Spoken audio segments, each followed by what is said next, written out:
जय माता। चरणं शरणं रमाम्बिगे, चरणं शरणं त्र्यम्बके. At times, Mother would join us to our intense joy. She loved to serve us sweets and other eatables. Mother often told us that at times she could not contain her love for her children, and it was that which brought her out of solitude. Sometimes these happy occasions would bring nostalgic memories of the times my husband and I had visited Ahmednagar for the governing body meetings of the mission, at other times as guests of Taraka and Dr. Pai. Once we had come in December. It was winter there and Ahmednagar was very cold. As there were other guests there, my husband and Dr. Pai used to sleep on the courtyard. There was only a temporary covering overhead. But Dr. Pai liked the weather, and my husband too found it comfortable with plenty of blankets and warm clothes. They would talk far into the night, sharing thoughts and laughter. Sometimes Mother would look out from her room and tell them it was late and to go to sleep. Taraka was just like a playful daughter when talking to my husband. Since he was also humorous by nature, they invented ways and means of narrating stories and parables to delight Mother. Once Taraka recited a story of Lord Vittal, and a devotee and she made us all so involved in it. We ended up by chanting Vittal Vittal with great gusto. Mother was a pleased observer of all this. My husband was very fond of sweets, but doctor had cautioned him against taking sweets.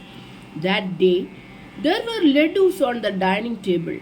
As this chanting of Vittal Nam went on, Mother too joined us, and in an exalted mood, she distributed the laddus repeating Vittal Nam. So my husband too got a laddu from Mother. A couple of days later, at mealtime, my husband glanced at Taraka and started chanting Vittal Vittal gently in a meaningful way.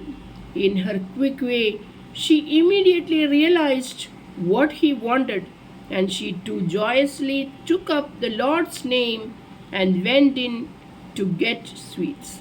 Dr. Pai and all others wondered why this sudden upsurge of the Lord's name came. Taraka came and gave the sweets to Mother to distribute. Mother knew what was happening. Smilingly, she merrily gave a sweet to my husband, saying that as Mother was giving the sweet, it would not harm him, but he must abstain from sweets at other times.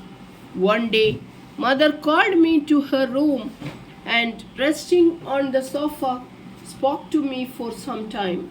She inquired about my health.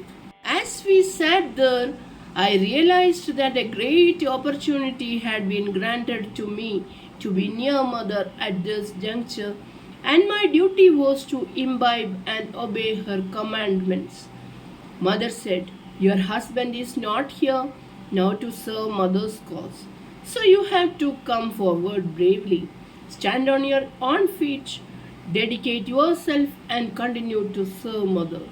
Mother has chosen her children without looking into their frailties and shortcomings, reposing her trust and implanting in their hearts the seeds of pure wisdom. Nothing is impossible with Mother's grace. Now another divine phase in the mission is opening out for all of you. To participate in the mission is a blessing beyond compare. The time has come for each of you to rise up in Shishya Dharma. Only then can you become enlightened instruments in Devi's hands with the power to serve the devotion and dedication. The disciplines of sadhana are for the surrender of the separative ego and to become one with Mother in thought, word, and deed. The first requisite in Shishya Dharma is to understand and to be firmly convinced of the immortal nature, endless power, and infinite wisdom of the perfected Guru. The Guru is the immutable, unchanging truth. The Guru has become one with Brahman, and only the unbounded grace flowing from the Guru can liberate the Jiva from bondage and ignorance. Unattainable is the impersonal reality which is not the object of knowledge but knowledge itself.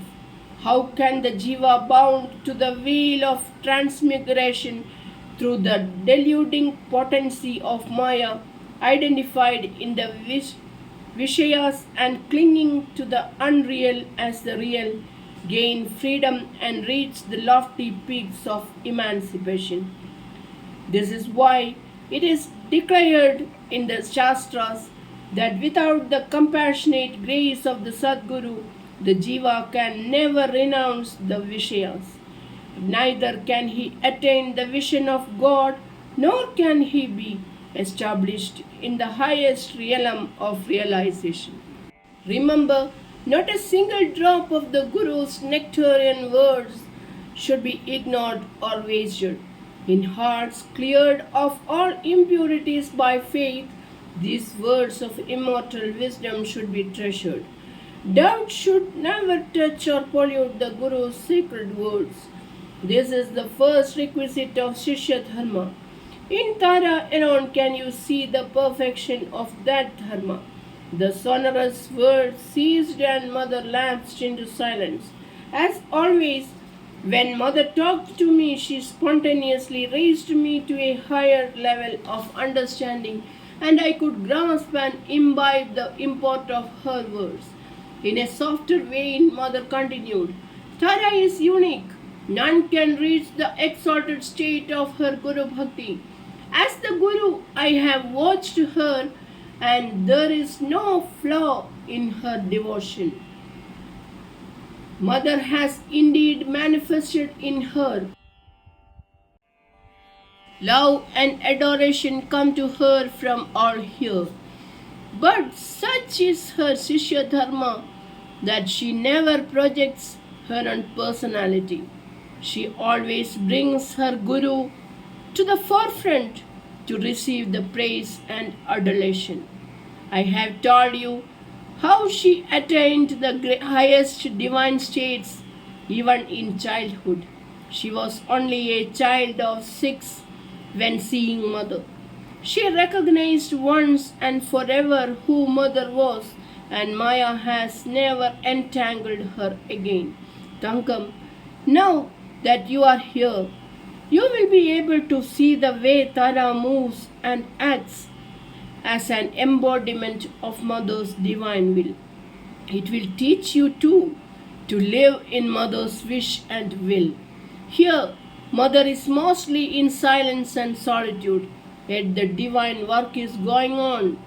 You know very well how much power Mother bestowed in the 3 Pradishtas in Kerala. What Mother did there is beyond the understanding of human minds. Unlimited power is there, but as I have taken the human form, I have to suffer as any human.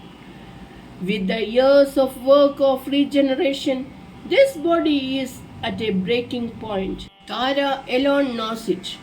Here, Tara and Srinivas are looking after me as you would a little child with the same meticulous and tender care.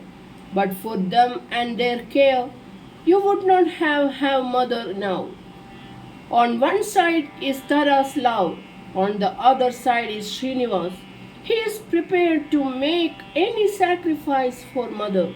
That love for Mother sharpened his keen intellect, and he is able to judge and find ways and means to care for this body. Otherwise, do you think I could have stayed here these years away from my devotees and centers? You have seen the Mandali here. Their devotion and faith in Mother are beyond compare.